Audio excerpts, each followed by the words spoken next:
Bueno, estamos llegando al final del estudio de la teología contemporánea y el tema del realismo teológico, que como dije al principio, pues es una cuestión así como artificial y arbitraria el tema, no lo que estamos estudiando ni los autores que estamos estudiando, pero la categoría.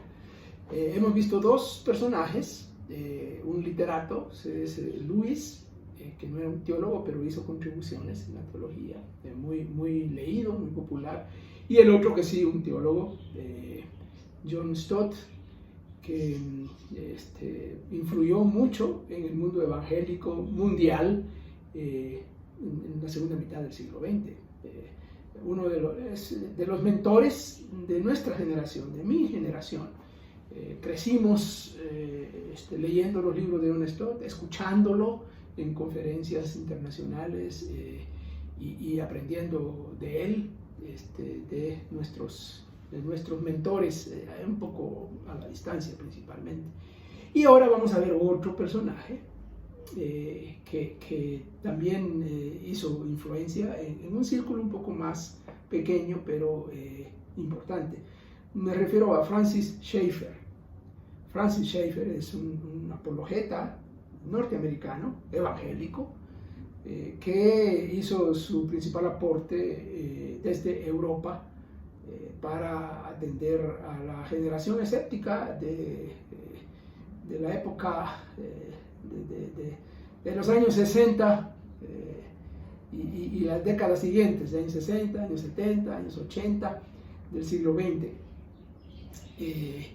Él pertenece a una tradición evangélica muy arraigada en Estados Unidos, del mundo presbiteriano, y eso se nota en su ministerio. Fundó en Suiza, se radicó en Suiza y fundó ahí una comunidad, una organización, una institución que le llamó él una comunidad, en francés, l'abri, no sé cómo se pronuncia, pero así suena, que significa el refugio, así, que ofrecía cursos, talleres, seminarios.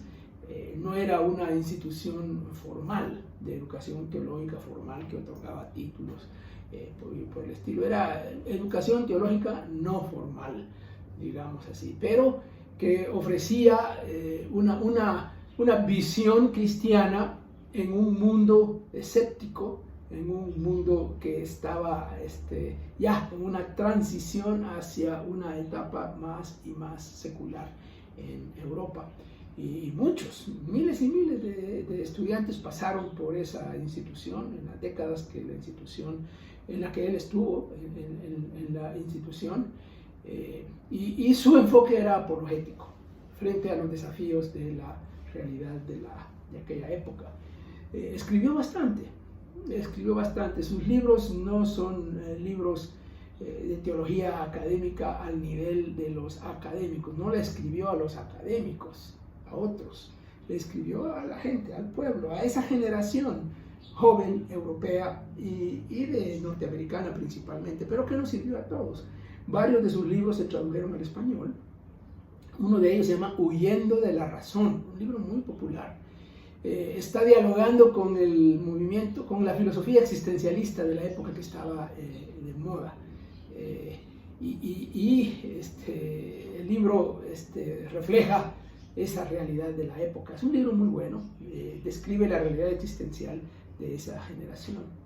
Escribió otro libro que se llama Dios está aquí y no está callado. Es un libro interesante, muy bonito el libro. Trata el tema de la revelación, ¿ya? Y la naturaleza de Dios en ese mundo escéptico. Dios está aquí y no está callado, está diciendo que Dios habla.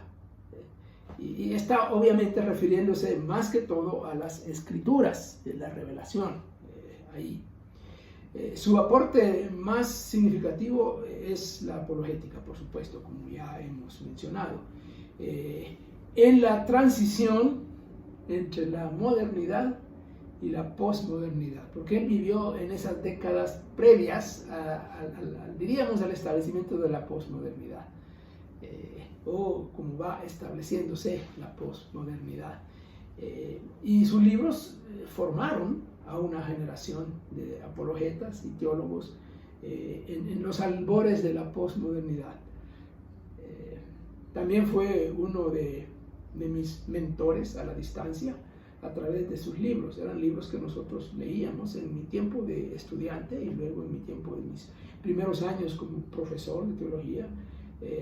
Los libros de Francis Schaeffer eran guía para nosotros, para ponernos en contexto y para ponernos en realidad sobre las ideas que están circulando en el mundo contemporáneo. Y eso fue muy valioso. Al final de cuentas, su última obra es una obra que se llama ¿Cómo deberíamos entonces vivir?, que es su obra más grande, y es como el clímax de todo su trabajo. Al final de cuentas, ¿y entonces qué? Es la idea, ¿no? Después de todo esto que hemos hablado, todo lo que hemos escrito, toda esta realidad que estamos viviendo, entonces, ¿cómo deberíamos entonces vivir? Entonces hay una combinación apologética, ética, misional en ese libro. Lamentablemente el libro nunca se tradujo al español, se quedó en inglés solamente, y una ventaja que hubo, ya estaba empezando todo el tema de la producción de videos y cosas así. Se hizo una serie de videos en inglés con conferencias sobre los temas de ese libro. Bueno, es el último personaje que vamos a estudiar, pero eso no quiere decir que no haya otros. No es que es el último teólogo evangélico de esta categoría que estamos estudiando. No, hay otros, pero no hay ya más tiempo para verlos. Y eso voy a mencionar a algunos de ellos.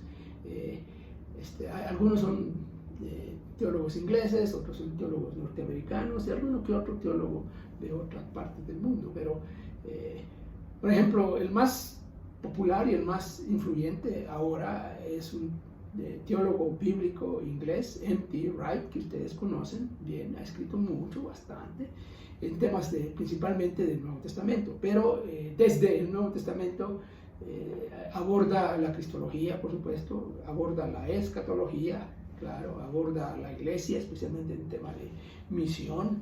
Es un autor muy leído, y él sí escribe tanto para el mundo académico más elevado como para la gente y el pueblo. De hecho, algunos de sus libros están como en dos formatos, ¿no?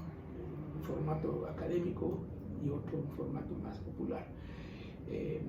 Otro inglés y también de apellido Wright es Christopher Wright, que también es un teólogo bíblico más de Antiguo Testamento, que ha escrito varias cosas sobre el Antiguo Testamento. Pero últimamente ha estado escribiendo sobre misión, la misión de Dios, la misión del pueblo de Dios. Recoge mucho de las ideas que se fueron desarrollando en las décadas pasadas en la teología latinoamericana.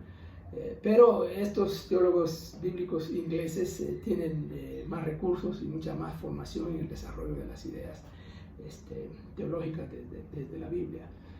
¿Hay teólogos sistemáticos? Sí, pocos, pero hay teólogos sistemáticos. Hay un teólogo norteamericano, evangélico, Millard Erickson. Sus libros, varios de ellos se han traducido al español. Él escribió una teología sistemática que está usándose ahora. Es más clásico, más al estilo sistemático clásico. Algo que ya no hay con mucha frecuencia. Él sería uno de los últimos teólogos evangélicos en escribir una teología sistemática. Y de América Latina, pues algunos no se escriben grandes obras de teología bíblica o de teología sistemática desde América Latina. Los teólogos que escriben más bien tratados, obras pequeñas y libros pequeños sobre temas en particular. Hay un autor peruano muy conocido, Darío López se llama, que escribe sobre varias cosas desde una perspectiva contextual, desde América Latina.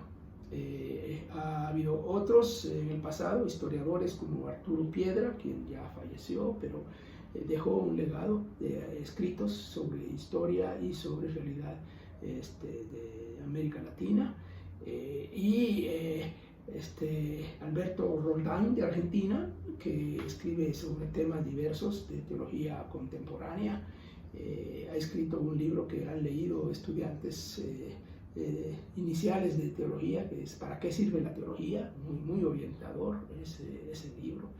Y habría otros. Así que hay teólogos evangélicos del mundo global y del mundo latinoamericano que están haciendo su aporte, y ahí va, y otros que vienen en camino también.